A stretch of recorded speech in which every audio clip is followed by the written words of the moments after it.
Um, all right, let's get started. Welcome everybody to the second in a series of 3 live instructional webinars designed to support the Memory Book Online yearbook program. Our goal today is going to be to focus on the function of the program associated with student portraits. We'll be going over printing out a class sheet for teachers and parents to review and correct, different ways to find duplicate images and take care of that, correcting students' names, how to categorize students, and using the flow function to create portrait pages. This webinar should take about 20 minutes, so let's go ahead and get started. So the first thing, of course, that you'll need to do is log into your account.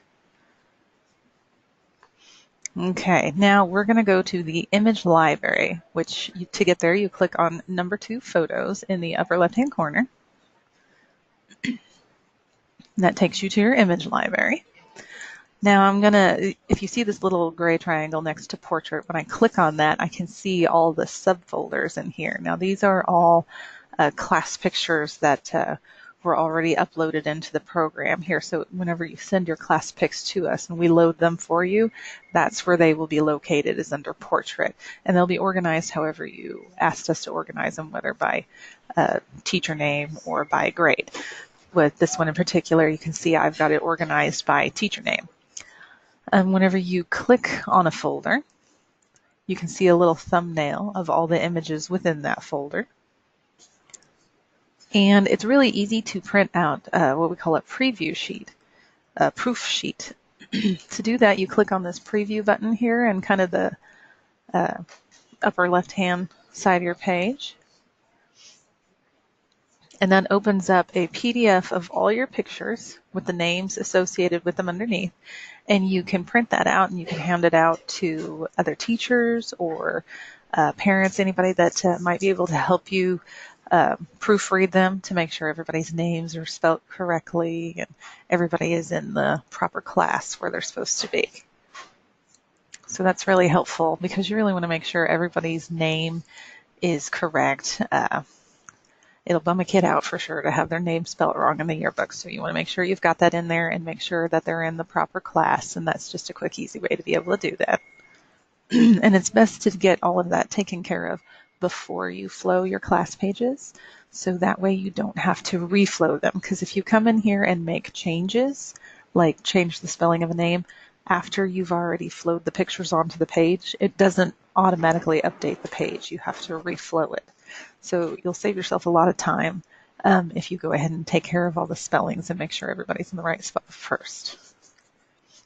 All right, now we're going to go over our coverage report, which is one of the ways that you can edit the portrait info. And to get there, we click on number 3, pages, in the upper left-hand side of the screen. And then we click on coverage report, which is kind of in the middle of the screen.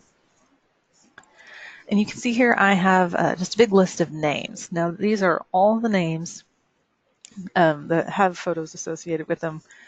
Whenever we upload them for you, that's what populates this list here, is whenever we upload them for you. And they're the names that you can use to tag to different photos. Within this section, you can sort different ways. You can sort by last name or you can sort by first name just by clicking on the category up here to help you kind of organize and see who's who. And it's an easy way to see if there's duplicates or if there's a misspelling in here. You can change it in here. Really easy. You just click on the name itself and fix the spelling.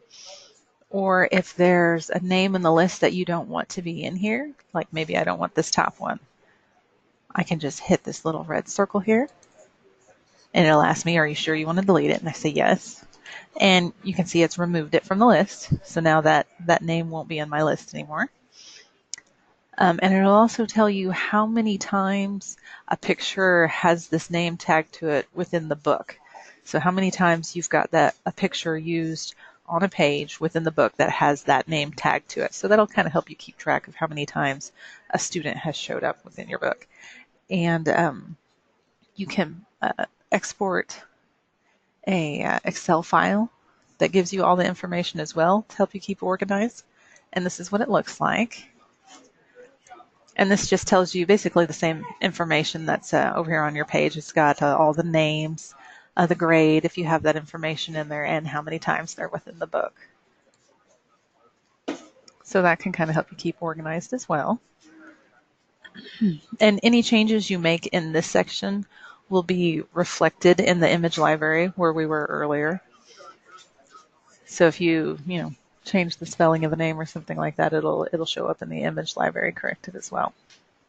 So let's go back to the image library. All right.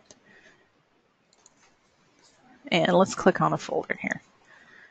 Now, one of the things we talked about earlier was making sure everybody is in the proper grade or within the proper classroom, however you have your images organized. It's really easy to move students if you have a student that's somewhere that they're not supposed to be. For example, let's say this last picture here isn't supposed to be in the Atkins folder. Maybe it's supposed to be in the Weller folder. So to move them, it's really simple. You just click on the image and drag it over until the folder that you want it to go into is highlighted. Then when you just release your mouse button, it'll drop it in there. So now if we click on Weller, we can see here at the top, there's that student that we just dragged in there. So it's super easy to move them around and get them in the right spot. Another thing you can do in here is you can see the portrait information. Let's just grab one as an example. And to get the information, I just click on the little blue icon that shows up next to the picture. And that'll pop open a new little window. And you can see here we have the student's name. And you can make changes to that as needed here as well by clicking on this little pencil tool and editing the name. And if you click on details, you can also see information about the photo. If you've used it on a page, it'll tell you what page that you've used it on within here. And also the portrait type. And portrait type is important because whenever your images are uploaded, they're all loaded as portrait type student. So all the pictures will just flow in alphabetical order. Now, if your teachers are in here with your classes and you want them to go first, you would want to make sure to come in here and select portrait type teacher, and then make sure you apply your changes and hit done after that. That way it'll move that image to the front of the class whenever you flow, and then all the rest of the pictures will flow in alphabetical order afterwards. Also, if you find a picture that you don't need to use, right above the portrait type says use portrait, and you can click on the option don't use portrait, and it will skip over that photo whenever you're flowing them onto the page. So maybe if there was duplicates or a student that couldn't be pictured or is no longer there, you could click don't use portrait, and it'll just skip on over that one whenever it's flowing them onto the page.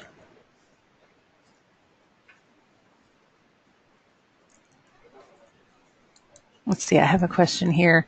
If we want the student names to appear first, last, do we request that to you, or do we sort them somewhere? That's one of the options when you go to actually flow them onto the page.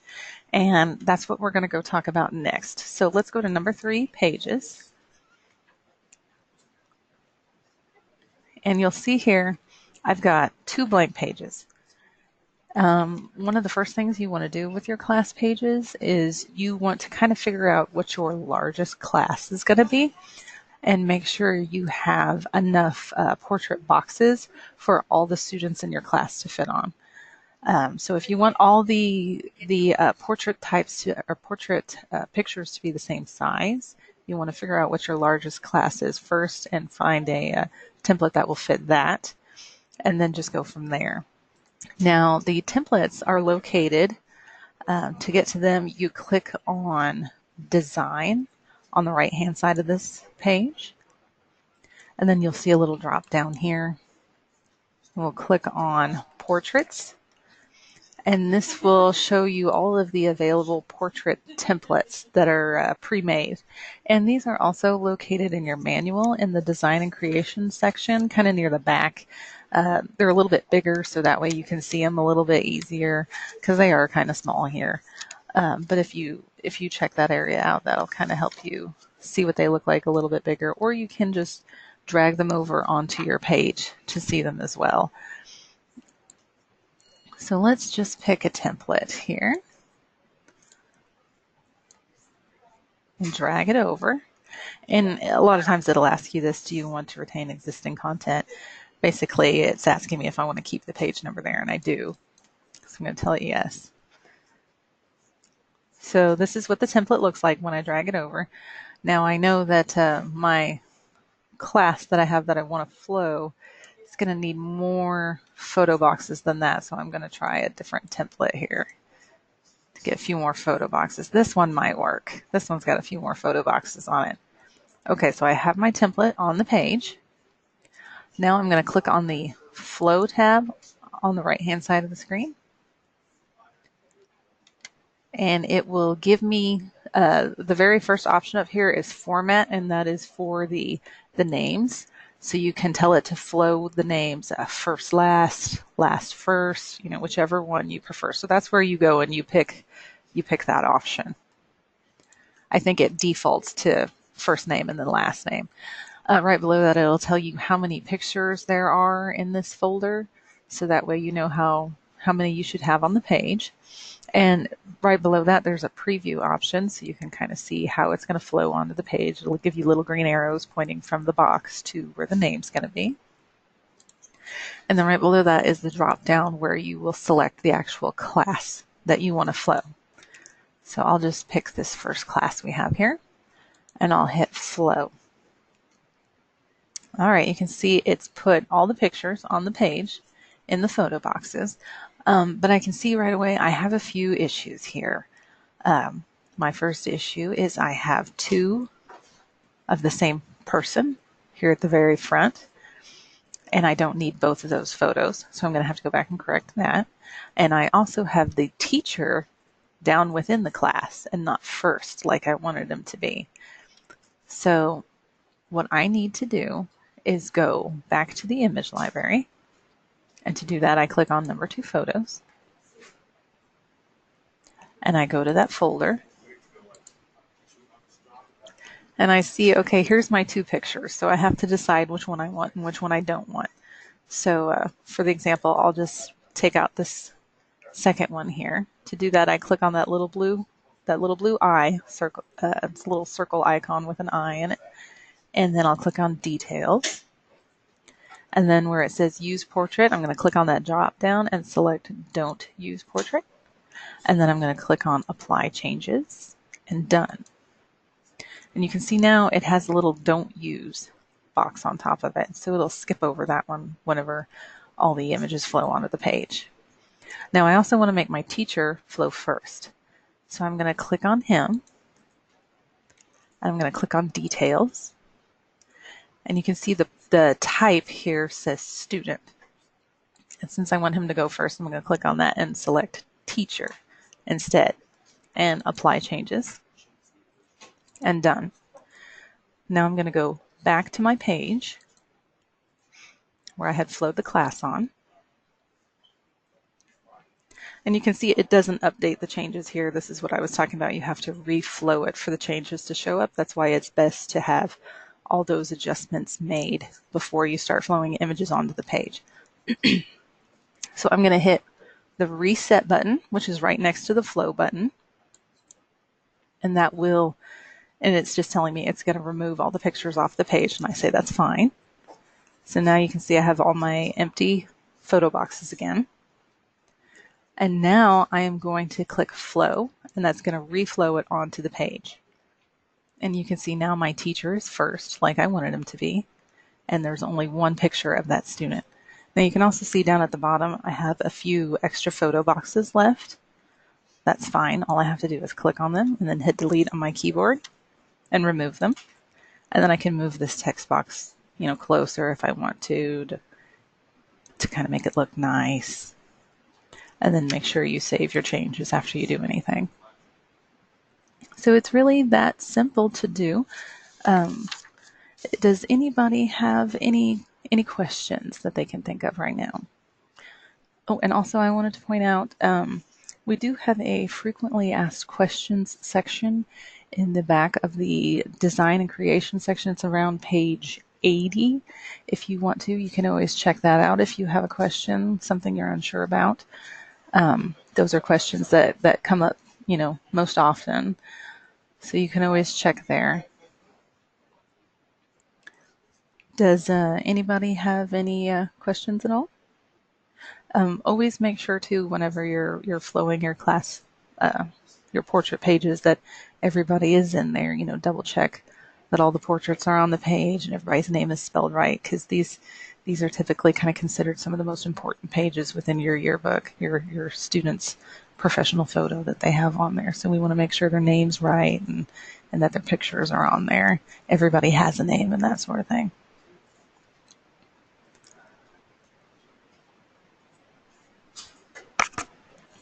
And you do always want to make sure you remove those empty photo boxes that you have, that you may have left over after you've flowed the picture onto the page, because if you do have empty photo boxes, the program won't let you submit that page because it thinks you're not done yet. So make sure you delete those off the page when you're finished flowing. Okay, I don't see anybody having any questions. Of course, if you come up with any questions later, you can always call tech support at the 1-800 number. And don't forget that frequently asked questions section in the back. So I think we're going to go ahead and wrap it up here. Thank you for joining us today, and hopefully demonstrating the functions related to the creation of portrait pages will help eliminate some of the trial and error that can occur when working on your yearbook. Printing out the portrait sheet and editing the class data ahead of time should really result in better accuracy on some of these pages, because you want to make sure everybody's in there and everybody's spelled right. Feel free to join us next week as we look at the creation of activity and candid pages. So thank you very much, everybody, and have a good night.